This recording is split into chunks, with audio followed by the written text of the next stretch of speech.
Juan Carlos Montúfar, el coronel jefe de la división de robos, Abel Poma, y también de robos un suboficial superior, un maestrito de la investigación, y también suboficial brigadier Cristian Lorente del SWAC, ya se encuentran felizmente a salvo, y siempre vamos a hacer un homenaje por ellos, que tienen toda la moral en alto y dispuestos a volver a salir a las calles. De esta organización criminal que acabó obviamente con una balacera y con la vida de 2 delincuentes y uno que está ahora detenido. ¿Cómo llegamos a ese nivel? Es una banda criminal que mantuvo en zozobra un estado de terror a los distritos de Miraflores, San Isidro, Jesús María, Surco,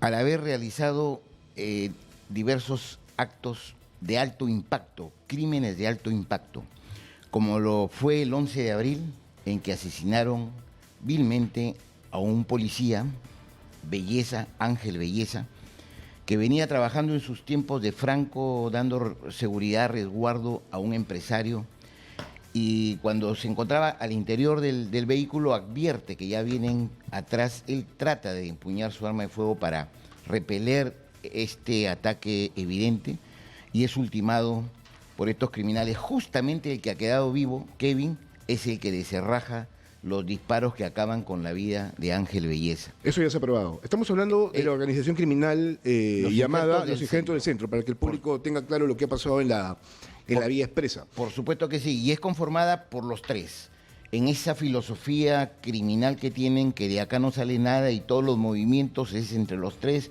todos los robos, todos los actos de sicariato, todos los actos de extorsión, son entre los tres. Los robos de vehículos. En esa camioneta de que fueron intervenidos, fue robada también en Miraflores a una señora cuando llegaba a su domicilio, y otros hechos más cometidos en este delito. Entonces se ha sacado de circulación a esta organización que tenía una criminalidad evidente, manifiesta en estos distritos. Ya no va a estar más. Luego de este enfrentamiento armado, uno de ellos falleció a las 00 con 15 y el otro a la 1:15, una hora más tarde. Permítame decirle una cosa, porque yo en todo el tiempo que llevo de existencia, y posiblemente trabajo profesional como periodista, nunca había visto una balacera de estas dimensiones en la vía expresa, que es una vía de alto tránsito, ¿no es cierto? Creo que es la primera vez en la que se enfrentan delincuentes con policías en un momento también, digamos, de alto tránsito, ¿no? O sea, se han presentado situaciones de este tipo en otras circunstancias, sí las he visto, pero no en la vía expresa. Creo que esta es la primera vez, ¿no es cierto? Un enfrentamiento en las mismas circunstancias, nunca hay un hecho criminal igual al otro. Pero recordemos a este criminal Papita que dio muerte a una niñita en unas circunstancias un poco parecidas. Pero la mente de los investigadores, de los detectives, estuvo muy cifrada en el evento de los destructores, que protagonizaron un robo donde bajan con armas largas. Claro, con armas largas y salen. Y no era la vía expresa el lugar, un poco planificado, a pesar de que habían habido varios ensayos, varios, inclusive algunos de ellos cubiertos por algunos medios de prensa, porque a veces los periodistas siempre están requiriendo ir al planeamiento, a los ensayos. Entonces ha habido una evaluación 1, 2 con periodistas, pero luego una 3, 4, 5 ya es de manera más reservada, y para ajustar también, porque tiene que haber una reserva total de todas las operaciones. Y este es un trabajo de inteligencia de 53 días, y siguiendo los lineamientos del sector interior, por supuesto, las decisiones, las disposiciones del director general Víctor Sanabria, el ministro Carlos Malaver, que está ahora motivando a las direcciones especializadas, a las direcciones, a las unidades, a las divisiones. Y es así que se ha hecho esto que para nosotros es un antes y un después porque se están estrenando varios aspectos, uno de los cuales es la norma.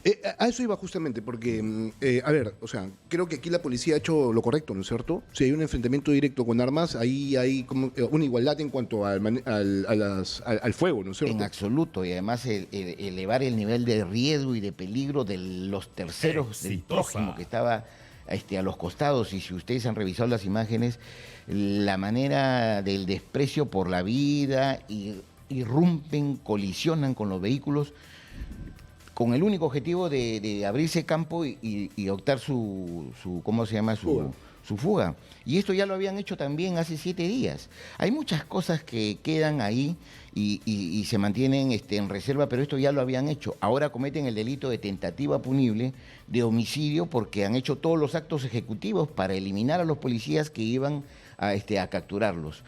Decía, era una cuestión de estrenos porque la norma hoy en día protege, ampara al policía que viendo a una persona que porta un arma de fuego real, genuina o falsa, puede ser una réplica, una imitación, y que está amenazando a terceros o contra el mismo policía, tiene esta atribución que está además expresa, positivada, escrita, de abatirlo. Y además se han estrenado los fusiles que después de 38 años este gobierno ha comprado a la policía en un número de 7.323. Son fusiles de alta generación, de última generación, 2025, son israelíes y lo usan los cuerpos de élite de las principales potencias en el mundo, como lo es Israel, como lo es Italia, y también ha habido esta compra en Ecuador y son fusiles que permiten en una zona urbana un manejo como el que hemos visto, de precisión y de fineza. Este tema de las normas, ¿no? Sí, entiendo yo que es beneficioso para el policía, pero hubo una serie de críticas respecto a esto, ¿no? Indicando de que iba a haber un uso excesivo de la fuerza. Sí. ¿En qué momento la policía entiende de que esta norma tiene que ser correctamente empleada y no para otros fines, ¿no? Por supuesto. El policía es una persona que tiene la vocación de servir a su patria desde la Policía Nacional del Perú y se alista en una escuela de oficiales o en una escuela superior técnica y tiene esa vocación y es formado.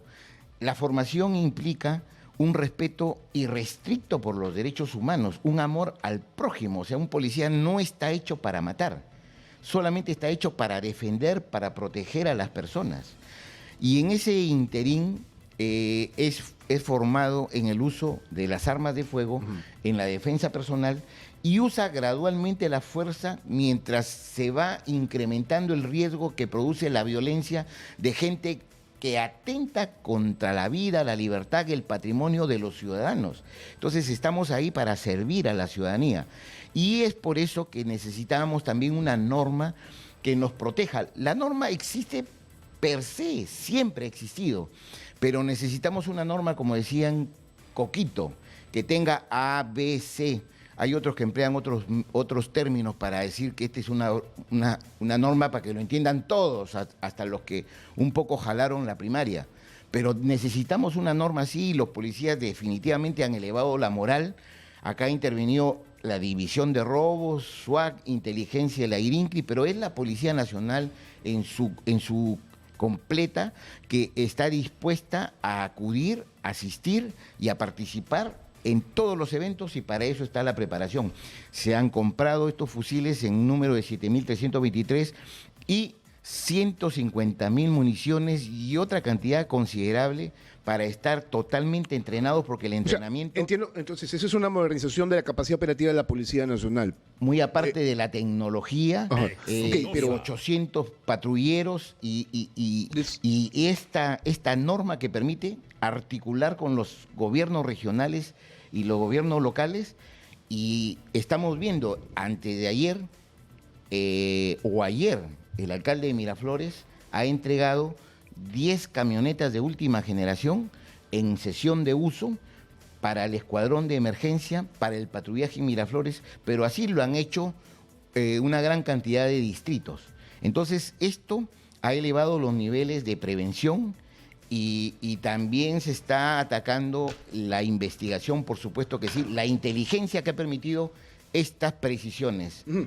Ok, entonces entendemos que la policía está trabajando. ¿Y en qué momento se presentan los problemas con el Ministerio Público? Que es algo que también ustedes de forma recurrente están mencionando y lo tiene la presidenta como una especie de mantra también. Ahí sí quisiera ser un poco más claro porque seguramente el público está a la expectativa de saber no solamente lo que ha pasado con esta banda criminal que ya es inexistente porque básicamente... Quedó desarticulada, fuera de circulación. Claro, los delincuentes han sido eliminados y así quisiéramos que pase con todos los delincuentes en realidad. Permítame ser bastante claro en ese sentido. Yo creo que con un delincuente, cuando atenta contra la sociedad, lo único que queda es básicamente su eliminación, pero es como pienso yo.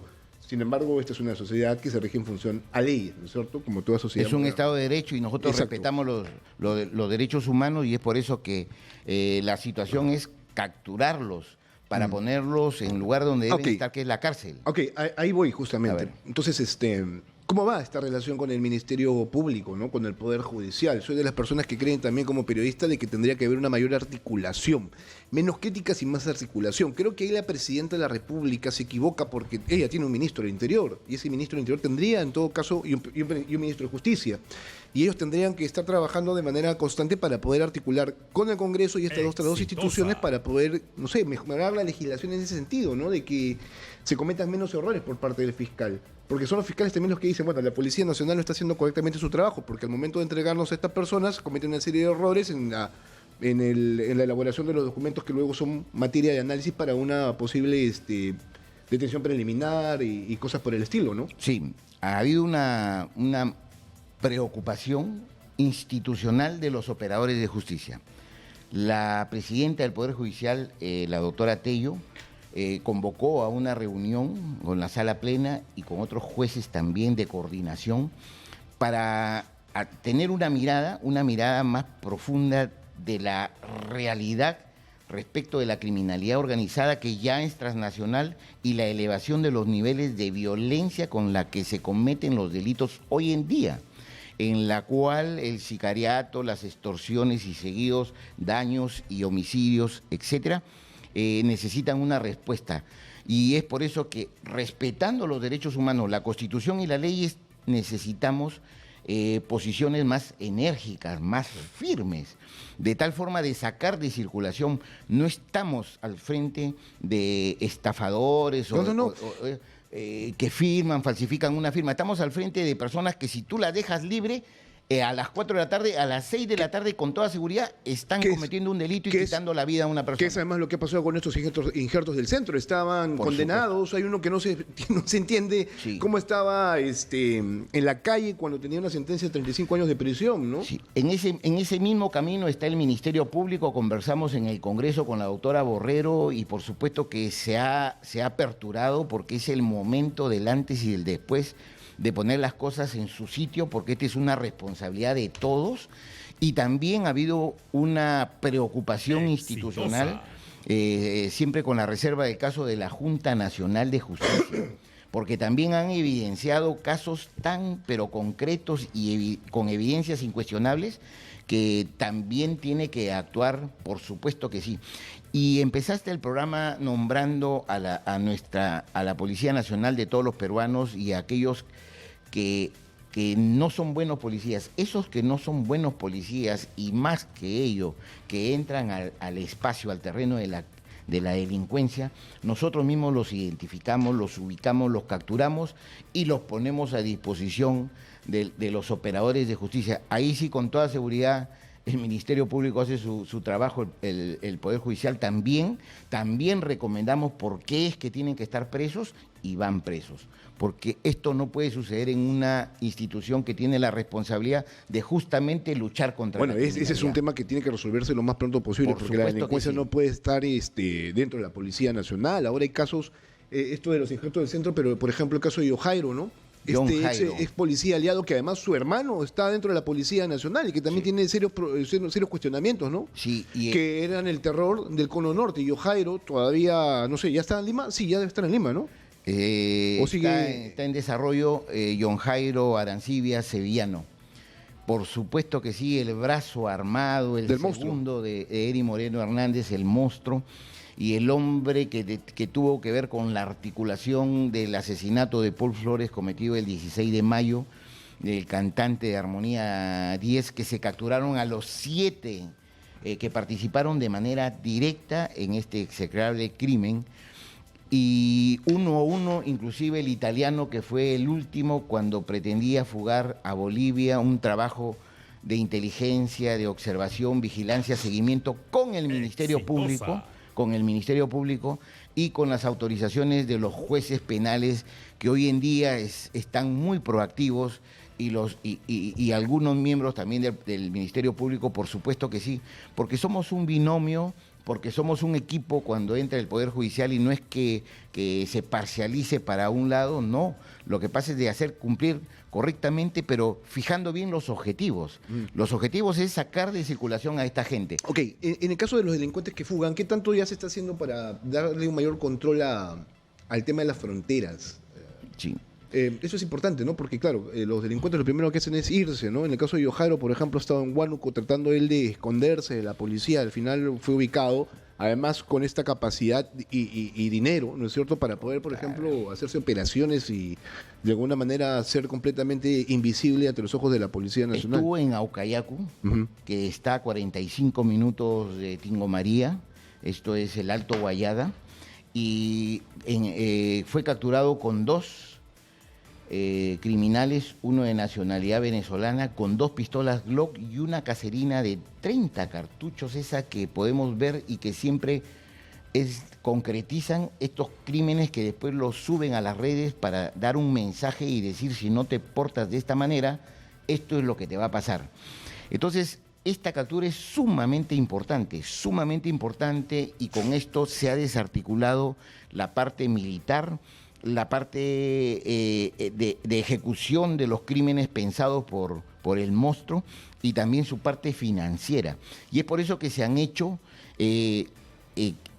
operaciones en Paraguay, en Brasil, en Bolivia. Y ayer, que retornó nuestro comandante general, don Víctor José Sanabria Angulo, de participar en la 4ª reunión de la Policía Internacional, de todos los jefes de la policía, para trazar las estrategias ante esta amenaza que no es solamente nuestra, sino es de la región. Y es por eso que hay una articulación muy buena.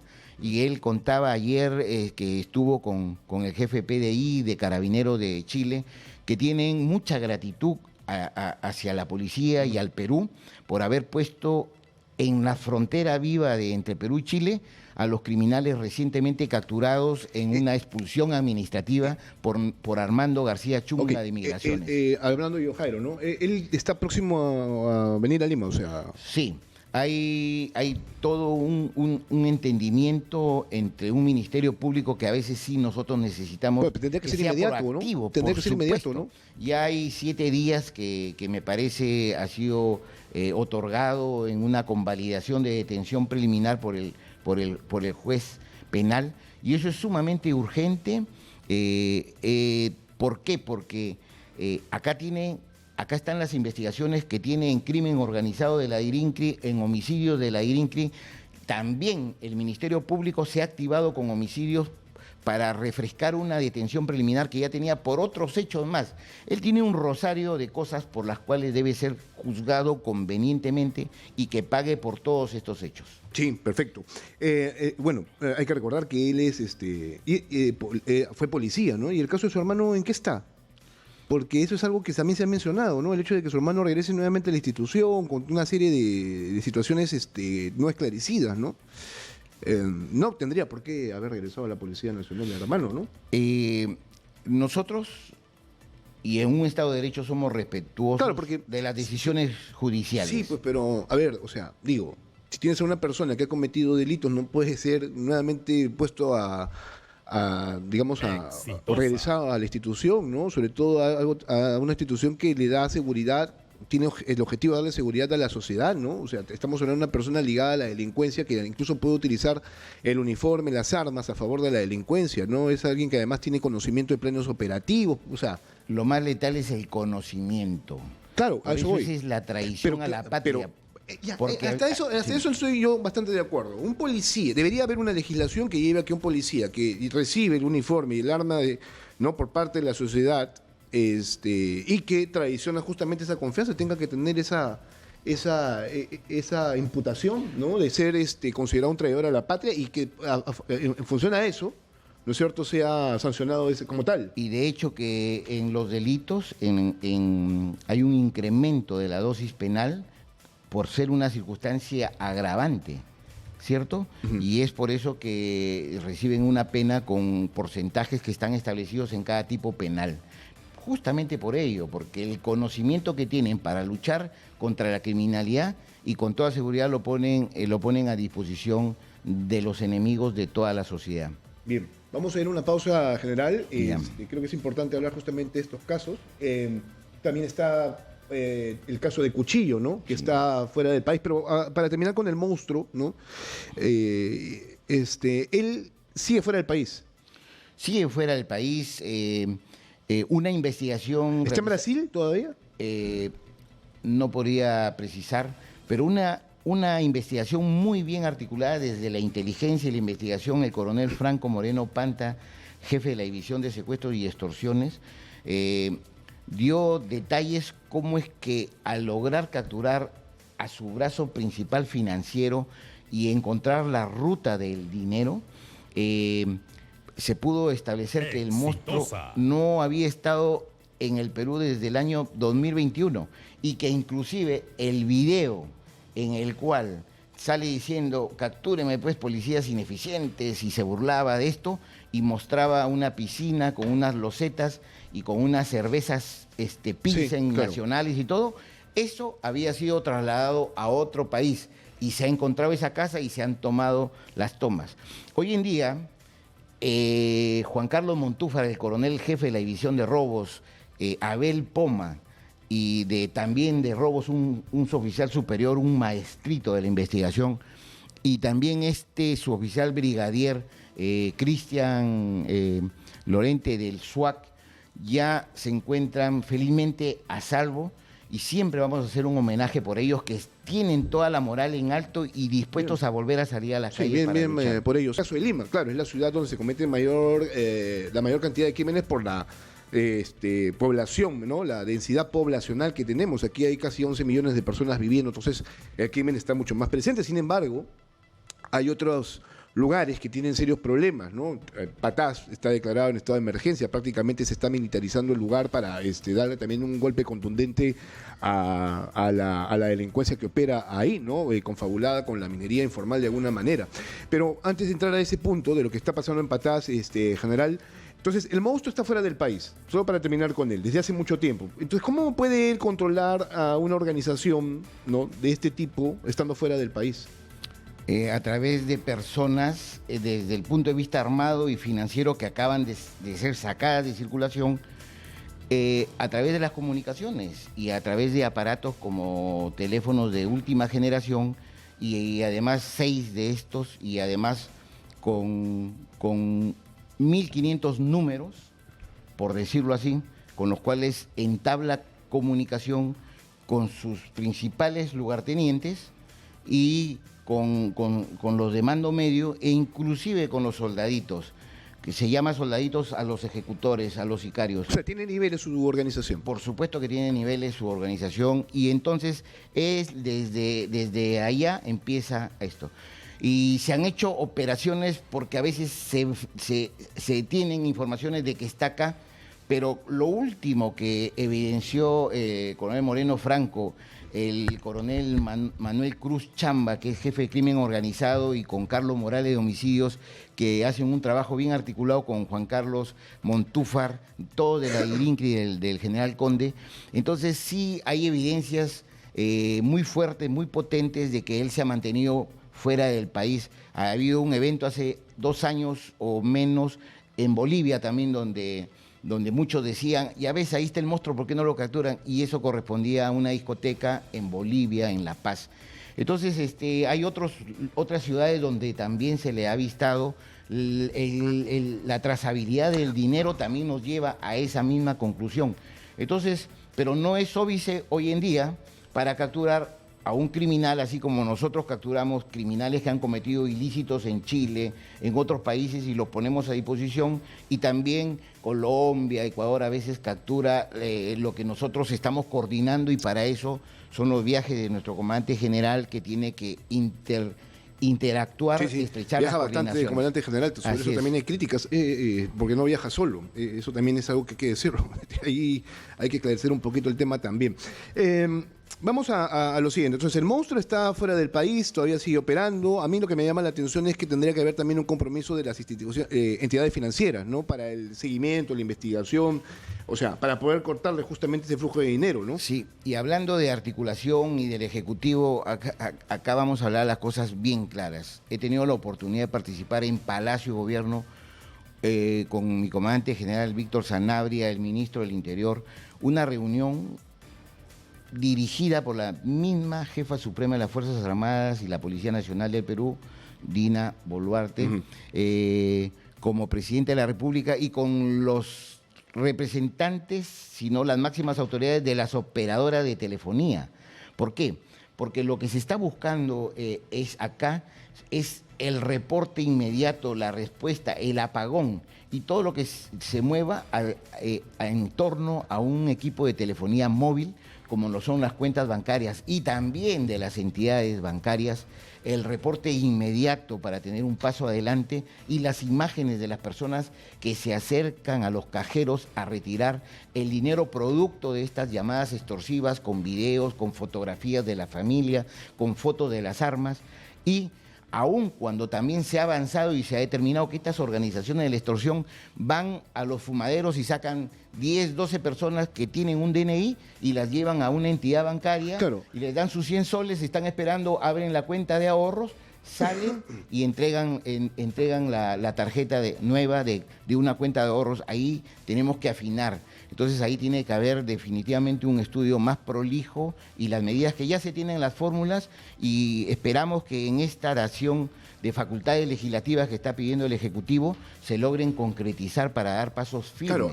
Claro, cuando yo hablo justamente, y estábamos comentando sobre una reestructuración de todo el sistema, ellos también están involucrados, ¿no es cierto? Porque tú tendrías que tener a las entidades financieras también abocadas justamente al apoyo de la investigación, a ver qué tipo de cuentas se van abriendo, quiénes son, cuáles son sus perfiles. No creo que por ahí podríamos partir, es algo inicial, ¿no?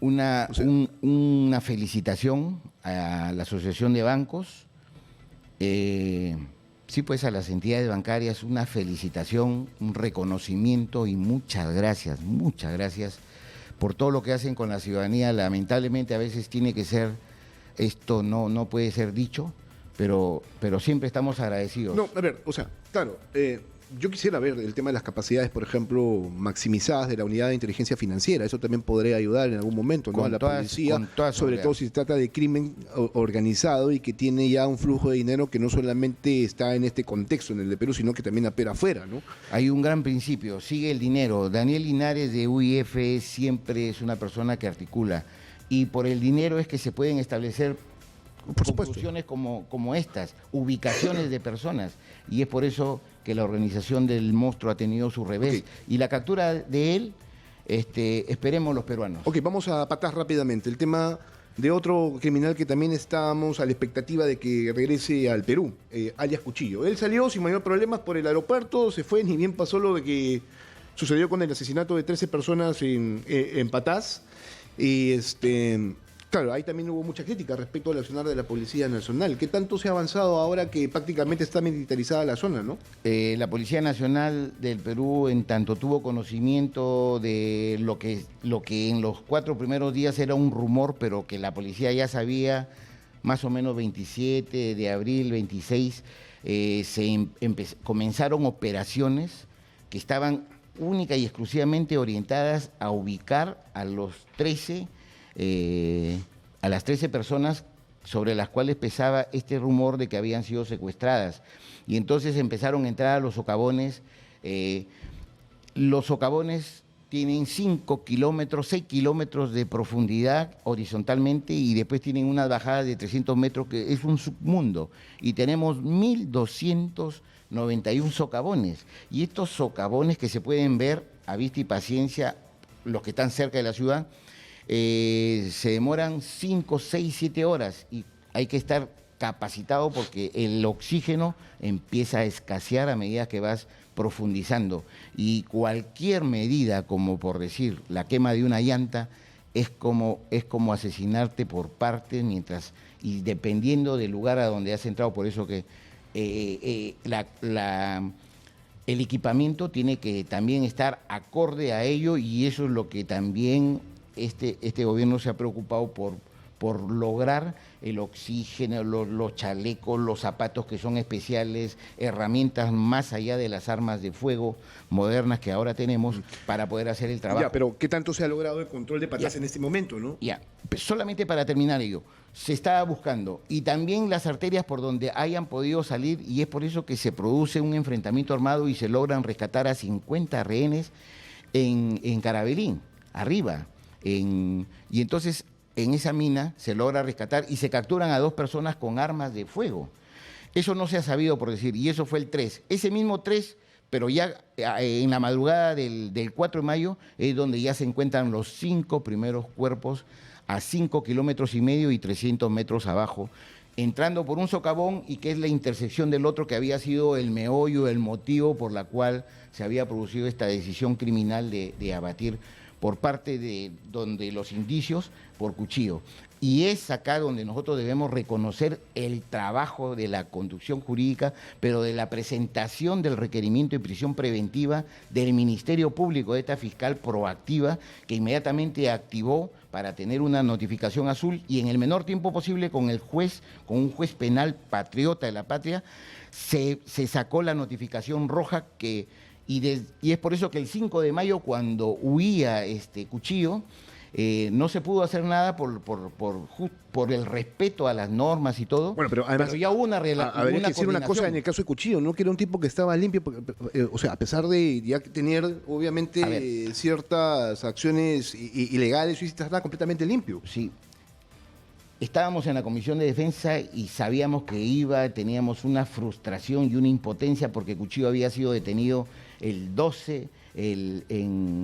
16 de diciembre del 2023 en Casma, con 4 vehículos, con 6 personas con antecedentes, con un arma de fuego, una granada, después de la noticia criminal de que había asesinado a 9 personas en Patás también. Y entonces ahí hubo una libertad, pues, que ahora entraba a la esfera de la investigación por las autoridades, y en ese comportamiento criminal ellos no firmaron ningún acta de intervención ni de incautación y no contestaron una sola pregunta. Entonces ahí debió, sí o sí, no es que todo el mundo es general después de la guerra o es entrenador después del partido, pero ahí debió detenérsele por 7 días, como lo están haciendo en este momento con Joy Jairo, porque este fiscal es proactivo, y investigarlo por banda criminal y esperar el resultado de las pericias criminalísticas. Es como si el día de hoy ya hubiera puesto a disposición al juez a este criminal de Kevin que ha sido capturado en la vía expresa. Sería un despropósito. No, pues es que tampoco no tendría por qué no hacerlo, porque estamos ante un evidente caso de flagrancia, ¿no es cierto? Y siempre los casos de flagrancia están ahí. Entonces la pregunta cae, o la inquietud cae de madura, o el requerimiento o exigencia de la ciudadanía. Si esto es así, y es a criterio de un operador de justicia que a veces dice sí y a veces dice no, dependiendo su catadura, etcétera, etcétera, que es enorme, pues que se regule. Los que tienen arma de fuego, 336 meses de prisión preventiva a esperar su sentencia. 336 meses de prisión. No, 36 meses. 36 meses, claro. Y por eso saludábamos y reconocíamos estas capacidades, que ese es el lugar donde deben brillar los fiscales. ¿Cuánto tiempo ha sustentado la prisión preventiva y ha sido dada favorable. Tiene la prisión preventiva, ya está ubicado en Colombia, lo van a traer, pero ¿cuánto tiempo demorará esto en promedio? ¿Tienen una idea ustedes? Si hacemos un parangón con lo que demoró con Tarache Parra, ¿sí? Sergio Tarache Parra, que asesinó a la niña. 3, 4 meses, ¿no? 10 meses. 10 meses. 10 meses que pasaron así, pareciera que fuera poco, ¿no? Y Wanda del Valle, Alvarado Bermúdez, ella vino más rápido. Ella más bien vino en 4 o 5 meses. ¿sí? Ok. Bien, perfecto. Vamos a tratar en todo caso de ver este caso, ¿no? Porque Cuchillo tiene que explicarnos exactamente qué pasó justamente en Patás con la muerte de esas 13 personas. Acá siguen ¿no? las investigaciones de manera ardua. Solo una cosa, ¿por qué es tan difícil, por ejemplo, para la policía o no sé, en general, entrar a estos socavones que son ilegales, informales y detonarlos?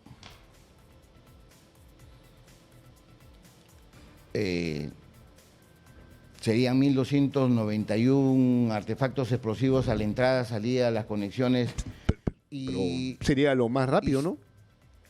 Dios mío, eso sería, no, eso es totalmente contrario a la ley, a la norma. Escuchaba, ¿no? Sí, Que alguien decía, bueno, se puede. lo más fácil para esto sería en todo caso empezar a cerrar, ¿no es cierto?, los ingresos y las salidas de estos socavones, Sí. o sea, con explosivos, no sé. Pero no hay forma de los explosivos porque una persona que esté adentro, escondida, y además autora de los crímenes, merece el respeto que la policía lo da, contrario al comportamiento criminal de esta gente que desprecia la vida. Ok. Entramos, hay una serie de temas general que creo que son Sí. importantes. Vamos al tema de la capacidad operativa de la Policía Nacional. Hay 180 días que se dijeron de que iba a estar la policía en situación de emergencia y que esta declaración de emergencia de la Policía Nacional iba a permitir que se tuvieran, digamos, se hicieran compras y se mejorara la capacidad operativa de la Policía Nacional. ¿Eso ya está en desarrollo? Hubo Porque se entiende que era de inmediato, se entendía que por todo lo que estaba pasando, Claro. ¿no? Tanto en Lima como en diferentes partes del Perú, tenía que hacerse lo más rápido posible. ¿Eso está? Hubieron unas observaciones y unas consultas a la norma y se encuentra nuevamente en el Congreso para las decisiones finales, pero hubo reunión con el ministro de Economía, el ministro del Interior, y entonces ahí se pusieron las cuentas en claro de cuáles eran los requerimientos, pero además había la plena predisposición de la señora Presidente que le dijo al ministro de Economía que había que atender de manera urgente ¿Y qué estos pasó? requerimientos. Entonces no tenemos... Porque está por salir la norma, pero también Pero, a ver, aprobaron en de el eso ha Consejo... pasado un buen rato, ¿ah? O sea, tendría que haberse hecho rápido, digo. Y puede ser pasado mañana lunes, y acordémonos que la O sea, que en este momento la policía no tiene esa característica de estar en emergencia. se han hecho cosas como por decir el PEMEN, que el Consejo Nacional de Seguridad ha aprobado también por una cantidad muy importante, recordemos que ahí está el canon, el sobrecanon, para que comience todo este equipamiento que se necesita, más aún cuando se ha promulgado antes de ayer en el mismo Palacio de Gobierno con la Presidenta del Poder Judicial la ley del Sistema Nacional de Unidades de Fragancia. Claro, para a ver, pero la encontrar pregunta una es muy respuesta concreta, rápida. no me dé Por tantas favor. vueltas. Sí. ¿Sí o no la policía en este momento está declarada en emergencia? Es tan sencillo. Si te contesto el lunes por la tarde, te voy a decir sí, si hay voluntad de Pero Congreso. general, discúlpeme, la premura era justamente un argumento para que esto se dé. ¿Me dejo entender? Claro, han habido un adelantamiento importante De acciones, sí, equipamiento. claro, pero no Claro, está de declarada en tecnología. emergencia entonces la Policía Nacional. Esperemos el lunes. Yo sé que alguien debe estar escuchando de la Avenida Bancay. No, que tenía que hacerlo lo más rápido posible. Se entiende que la Policía Nacional tiene que tener todas las capacidades. Se entiende que las compras iban por el lado, no solamente de armamento, municiones, uniformes. Capacidad operativa son los patrulleros, ¿o me equivoco? Lo que sucede es que salió la norma de la manera rápida, pero había una cláusula, y me explicaba el teniente general Freddy López, que decía que todo esto que se planifica comprar son con los propios recursos del sector. Entonces ahí me parece que había un tema que debe Claro, solucionarse. pero entonces nosotros tendríamos que titular que, a pesar, ¿no es cierto?, de que se hizo el anuncio, la Policía Nacional en este momento no está declarada en emergencia, con lo cual está imposibilitada de mejorar sus capacidades operativas. Esperemos que esto se dé en las próximas horas y se tienen mapeado los requerimientos y las exigencias y además el camino, porque el ministro de Economía fue rápido, en todo caso, que había que ir ¿qué con es los lo que gobiernos se regionales. necesita para darle mejor capacidad operativa a la Policía Nacional en este momento? El equipamiento, la tecnología, los patrulleros, las pistolas de puño que están también en desarrollo.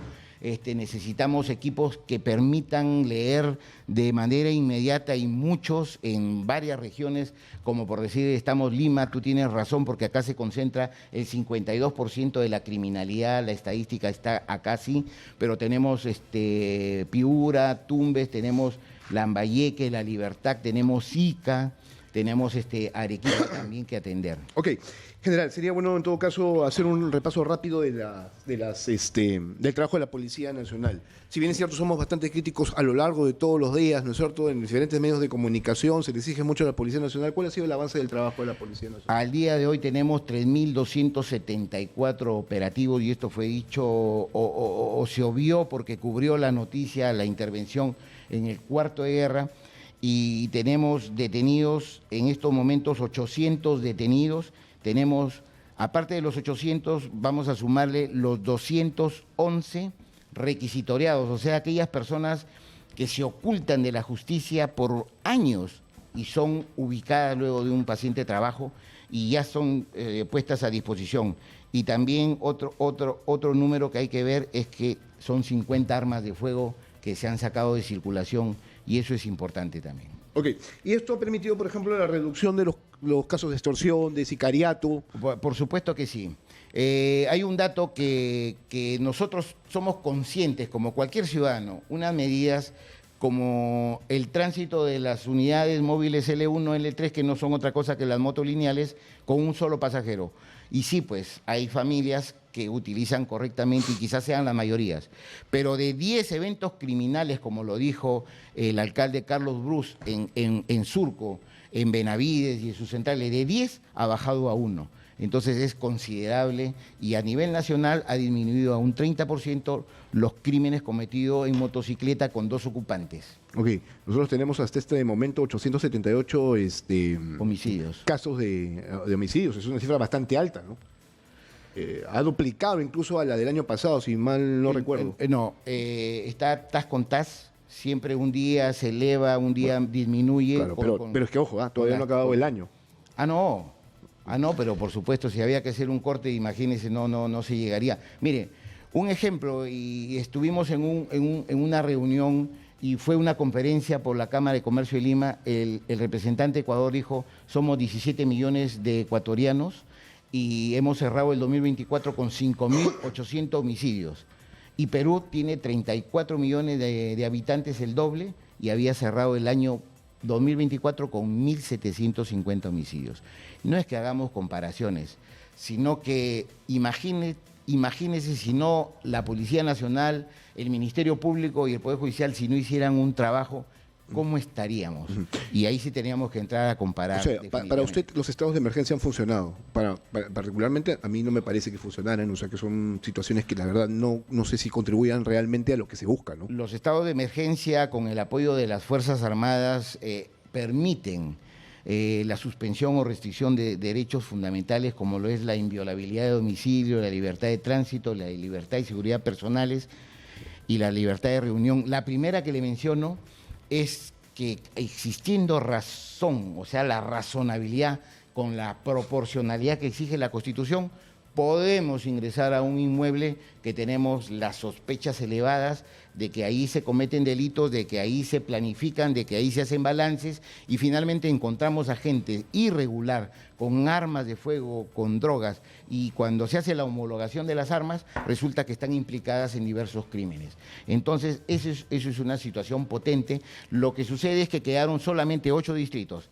Ate, Comas, Caraballo, Puente Piedra, Villa María del Triunfo, Villa El Salvador y San Juan del Lurigancho. ¿Por qué? Porque los índices en esos 8 distritos de 43 se han mantenido todavía expectantes y con... Y claro, uno se pregunta, ¿no? Si ahí estos distritos son neurálgicos en cuanto al crimen, ¿no es cierto? Ahí tendrías tú que concentrar tu estrategia, ¿no? Claro. Entonces, mire, se nos ha ido el tiempo muy rápido, la verdad tenemos que irnos ya a la pausa. Yo le agradezco en todo caso su presencia, casi una hora conversando sobre el tema de la Policía Nacional, que creo que nos queda corto, en realidad deberíamos tener más presencia de la policía en medios de comunicación explicando este y otros temas. Pero antes de que se vaya, este tema, ¿no es cierto?, de la imputabilidad de menores de edad, yo le decía que yo estoy a favor de eso, sin embargo hay quien dice que no, y la Defensoría le está pidiendo al Tribunal Constitucional que zanje este tema, ¿no es cierto? Ustedes, como policía, ¿qué opinan al respecto? Nosotros nunca podemos opinar, nosotros cumplimos las leyes y hacemos que las demás personas las cumplan también. A modo particular, ¿no? Yo pienso de que si un... Es espantoso. O sea, yo sé, ¿no? Me dicen, bueno, es un adolescente, la palabra adolescente significa adolecer, ¿no es cierto? Ciertos criterios, discúlpame, pero un chico, ¿no?, que mata y que viola ya sabe perfectamente lo que está haciendo, digo. Es espantoso y No. son crímenes execrables, con arma de fuego, con 15 Claro, tiros que hacen los y menores. siento que el sistema no está preparado para darle la respuesta y no lo va a resocializar. Mira lo que pasó en Maranguita, se escapan estos venezolanos, ¿no es cierto? Y uno de ellos De termina 19 en el cono, en la zona norte, metiendo disparando a balas. mansalva en Guaral y es nuevamente capturado porque es el modus No, operandi. y lo que pasó, para que el público lo sepa, con este venezolano que escapó de Maranguita, menor de edad, y es que el tipo no solamente se consiguió una minibús y empezó a disparar y hacer lo que le da la gana para asaltar, sino que el fiscal lo quería regresar o el juez creo que lo quería regresar nuevamente a Maranguita. Sí. Al final lo terminó metiendo en un penal, ¿no? Que es lo que le toca. Nosotros hemos capturado este año a un importante número de adolescentes, no solamente de 16, retenido para hacer, porque ahorita los defensores de los organismos de derechos humanos van a denunciarme. Se tuvieron a los menores en custodia. Semejantes asesinos. Y además nos quedamos cortos, no tienen 16 ni 17, tienen 15, 14, 13 y 12 años. Lamentablemente es responsabilidad de una institución, es una responsabilidad conjunta, empezando por los padres de familia. Se nos fue el tiempo, lamentablemente. General, muchas gracias. Muy amable por estar esta mañana con nosotros. Gracias a la Policía Nacional también por el trabajo que hace. Siempre es importante en todo caso también, ¿no?, hacer una crítica, pero luego un reconocimiento a la institución. Con todos sus problemas están presentes y dando mensajes contundentes al crimen, que así es como se tiene que hacer.